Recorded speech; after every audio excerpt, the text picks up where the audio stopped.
Hey everyone, Kevin here, and welcome back to my channel. Anyone who has dealt with approaching deadlines has felt the crunch. That last minute sprint to the finish line where you try and complete gargantuan projects not only make the deadline, but also impress your subject matter experts, bosses, and corporate executives. The more formal term for this, though, is crunch culture, which we've all been victims to at times but haven't always put a name to it. And hopefully, you haven't had to deal with that on a regular basis because it will completely destroy both your sanity and work life balance if you let it. And I'm no stranger to that since I have several times. And no, I'm actually not talking about my time as a teacher for once, since it's hard to have crunch culture in an environment which is literally designed to always be relentless without a care about your well being in the first place. Education doesn't have deadlines per se, it's a never ending series of directives that you're supposed to implement without a clear plan on where things are supposed to end up, like any normal project. What I'm actually referring to is my time after I left the classroom and entered the corporate world, specifically the tech industry where crunch culture is more common than anywhere else. Well, save for the gaming or film industries, but it's all kind of under the same umbrella of tech in a way where there are massive deadlines for creative projects.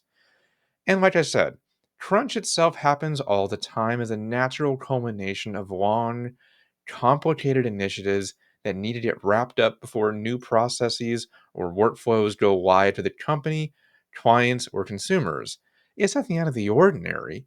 The issue is when that becomes the culture of your workplace and ends up leading to a lot of employee exploitation, stress, and exhaustion.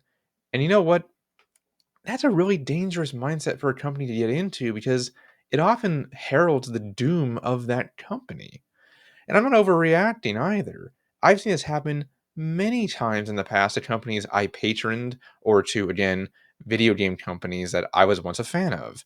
Even popular YouTube channels and podcasts can reach this point if the demands are too heavy and there aren't enough people to manage the workload that's being thrown at them. Heck, people don't realize that the L&D field is likewise a recipient of this, and the need to pump out training can easily become relentless given the right circumstances. But what's my point? Well, crunch culture not only damages your company and its employees, but can actually hurt the customers you're there to serve in the long run due to things getting overlooked as a result of the fast pace and unrealistic deadlines being placed on workers. Mistakes get made that impact other people. I've mentioned before that my previous employer was an autonomous vehicle company called Cruise. I loved the job. I really did. My coworkers were great, and I grew my skills with that company and found new interests I continued to pursue in the field. But there was a dark undercurrent that led to the company falling apart at the seams in the end. Crunch culture. And I'm not exposing some big secret here either. Cruise did that to itself when one of our vehicles ran over a pedestrian, pinned her under the car, and then dragged her 20 feet in San Francisco.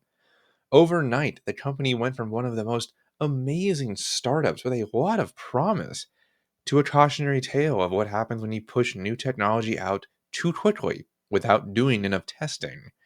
Oh, yeah, and I'm not even counting the earlier accident another vehicle the company had a month or two earlier, where on the test track it ran into a telephone pole and hurt one of the passengers. Cruise went from just operating in two cities to like eight within a very short period of time, thus putting a lot of strain on not only the vehicles, but hiring new people to operate them. And who was supposed to make the training for them? Yeah, the instructional designers like me, who couldn't keep up with the constantly changing demands, workflows, and new practices that they wanted to put into place immediately. I would routinely have to change trainings as we were creating them to keep current. My record was like 33 or so revisions to one singular course, for instance. Very few of the IDs could keep up with those crunch culture deadlines, and it led to deficient training for new and existing employees, particularly those physically working on the vehicles themselves. I was one of the few who could keep up, and is why I was routinely loaned out between a few different teams to help pick up their slack when I finished my own work. That's how I earned the nickname Speedy Kevin that I've mentioned in past videos. And to be clear, I'm absolutely not tooting my own horn here. It's been just over a year now since I was laid off, and in retrospect, I realize how, even though that nickname sounded cool at the time, and I mentioned it in interviews later on and in my portfolio, it's actually representative of the culture that shouldn't have existed at the company in the first place. Compared to working with Hainer now, there's no contest. I certainly have loads of work that keep me very busy, but I also have some downtime here and there. And most importantly, you know what happened when we realized that a deadline was too aggressive? We pushed it further back to make sure that everything would get done to a more satisfactory degree. Is everything perfect? Hell no, and nothing ever will be. But there's the effort to make sure people aren't so overworked and exhausted that they end up churning out poor quality work due to showing up exhausted every single day. Crunch culture in any industry is a bad thing and leads companies down paths that hurt people. Though the tech industry feels the brunt of this more than others, I can guarantee that most of you listening have dealt with a company that was more concerned with deadlines, no matter the cost, than the results of those projects, or the people for that matter. Getting a video game out the door, for instance, because of a deadline, despite numerous game breaking bugs, is just going to ruin the public's perception of your game, and you'll lose money instead of making any. Same goes for training, which is an investment. We need to shift our mentality to one that focuses on the results rather than the hours and date of the deadline. Begin prioritizing employee wellness and work life balance by creating a more flexible environment, and promote transparent and open dialogue between employees and employers by giving workers the space to admit that they can't keep up and that the deadlines are actually unrealistic. Crunch is a destructive culture to have, and if you find yourself in such an environment, please don't take your ability to actually keep up with those impossible deadlines as some kind of Boy Scout merit badge like I did. Realize it for the mental exhaustion that it is.